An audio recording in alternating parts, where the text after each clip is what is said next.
বরিশালে নববর্ষ উপলক্ষে বাংলাদেশ ইসলামী ছাত্র শিবিরের প্রকাশনা উৎসব ২০২৫ অনুষ্ঠিত হয়েছে।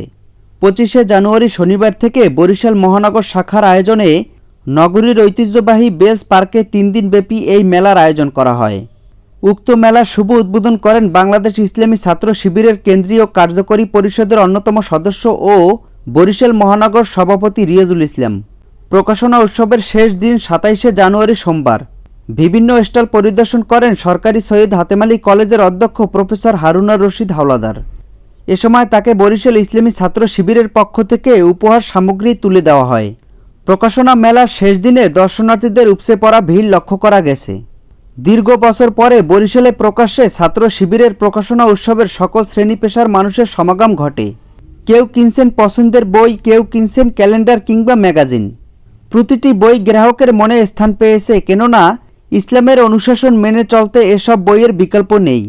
প্রকাশনা উৎসব ২০২৫ উপলক্ষে বরিশাল মহানগর ইসলামী ছাত্র শিবিরের সভাপতি রিয়াজুল ইসলাম বলেন, আমি রিয়াজুল ইসলাম, দায়িত্ব বরিশাল মহানগরী ছাত্র শিবিরের সভাপতি। আমরা এই উৎসবটি শুরু করেছি ২৫ তারিখ থেকে, ২৫, ২৬, ২৭ তারিখ আজকে শেষ হয়ে যাচ্ছে। তো মানুষের প্রত্যাশা চাহিদা আসলে বেশি। আমরা হয়তো কিছুক্ষণ উপর ডিসিশন জানাতে পারবো যে আমরা আসলে আরও বাড়াবো কিনা, সেটা একটু পরে আমরা জানিয়ে দেবো। তো আসলে আমরা যথেষ্ট রকমের এখানে সাড়া পেয়েছি সাধারণ মানুষদের। সাধারণ অভিভাবক এসেছেন, তার সন্তানদের জন্য এখান থেকে উপকরণ নিয়ে যাচ্ছেন, শিক্ষা সামগ্রী নিয়ে যাচ্ছেন।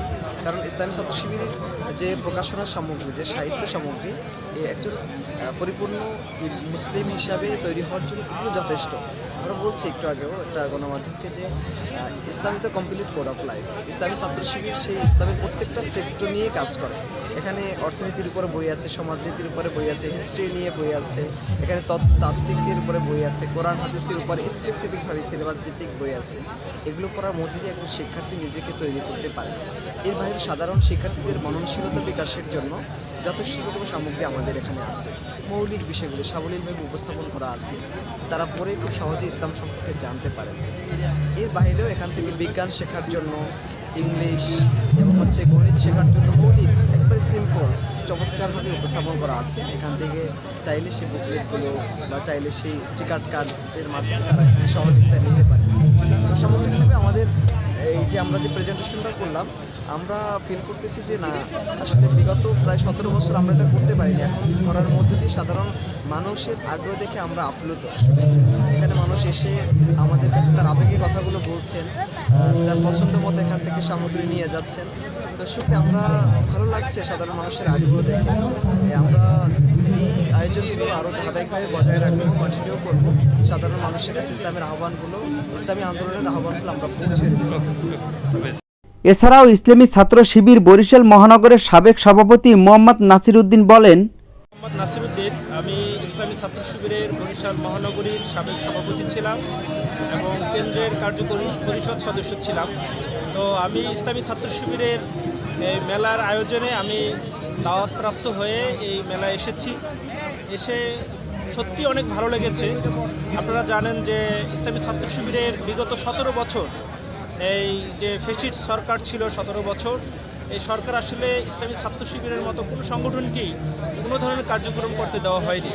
ইসলামী ছাত্র শিবির আজকে এই ২৪-এর এই গণ অভ্যুত্থানের মাধ্যমে আমরা এই ছাত্র সংগঠন একটি সুযোগ পেয়েছে মানুষের কাছে। ইসলামী ছাত্র শিবিরের যে আসলে এটা যে একটি শুধু সংগঠনই নয়, এই ছাত্র শিবির হচ্ছে মানুষ গড়ার একটি কারিগর, বিশেষ করে ছাত্রদের জন্য কাজ করে থাকে। অন্য সংগঠন দেখেছি আমরা, তারা শুধু রাজনৈতিক নেতা নেত্রীদের পিছনে ঘুরে বেড়ায়। আর ইসলামী ছাত্র শিবির চায় এদেশের তরুণ ছাত্র সমাজ কীভাবে তাদের মেধাকে বিকশিত করা যায়, নৈতিক চরিত্রবান হিসেবে নিজেকে গড়ে তোলা যায়, সেই কাজটা করে থাকে। তারই আয়োজনে একটি অংশ হচ্ছে এই মেলা। যে মেলার মধ্যে আমরা দেখতে পাচ্ছেন যে একটা ছাত্রকে যত ধরনের মেধা বিকাশের জন্য উপকরণগুলো দরকার, সেগুলো কিন্তু এখানে আমরা দেখতে পাচ্ছি। আপনি দেখবেন এখানে সায়েন্সের একজন সূত্র থেকে শুরু করে ক্লাস রুটিন, বই, উপকরণ সহ যত কিছু দরকার আছে এবং নৈতিক চরিত্র গঠনের জন্য যা যা দরকার তারা কিন্তু সকল আয়োজন কিন্তু এখানে কিছুটা আমরা হইলেও এটা দেখতে পেরেছি। আমরা মনে আছে আমরা যখন ছাত্র শিবির করেছি এগুলো নিয়ে মানুষের ধারে ধারে যেতাম, বিশেষ করে ছাত্রদের কাছে আমরা যেতাম, সেই সুযোগটি বন্ধ ছিল।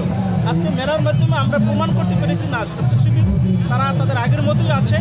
আশা করি এই মেলার মাধ্যমে ছাত্র শিবিরকে নতুন করে জানার সুযোগ পাচ্ছে। এই নতুন করে জানার মাধ্যমে ছাত্র শিবিরকে আরও বেশি বেশি জানবে এবং এই পথে মানুষ এসে আলোকিত হবে। আমরা এই মেলার সাফল্য কামনা করছি এবং উত্তরোত্তর এরকম যেন আরও আয়োজন করে থাকে আমরা সেই কামনা করছি।